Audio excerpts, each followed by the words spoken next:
Од страна на министерката беше укажен реформскиот закон кој ни следува во наредната 2019 година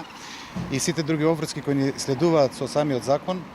и приклонување на сите тие работни задачи. Воедно разговаравме за сите проблеми кои ги има Центарот за социјална работа во Струмица, тоа се секојдневни проблеми, како и начинот за совладување на сите тие проблеми и активности кои се во интерес на граѓаните. Еве имам прилика во името на Центарот за социјална работа Струмица и вработените, како и мое лично име, да и се заблагодарам на министерката Мила Царовска за нејзината непоколеблива пожртвуваност за Центарот за социјална работа Струмица, бидејќи овозможи да бидат примени 12 стручни службеници, луѓе кои несомнено ќе дадат поголем допринос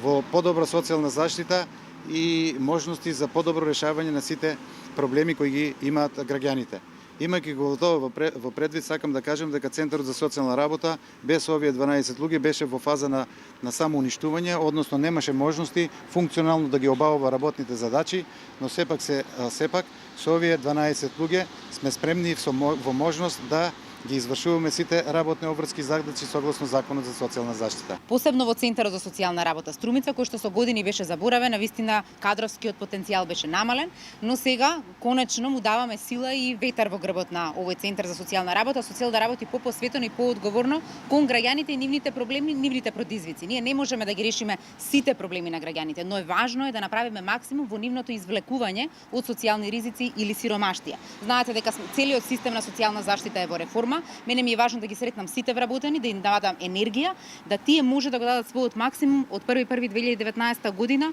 да може да конечно постигнеме повисока социјална помош, но од друга страна и центрите да се трансформираат од некој кој што административно ги спроведува постапките во управувачи со случај, кои што го гледаат семејството како систем и го извлекуваат од сиромаштија. Најважниот чекор кој што се прави во системот на социјална заштита се обуките за управување со менеджмент кои што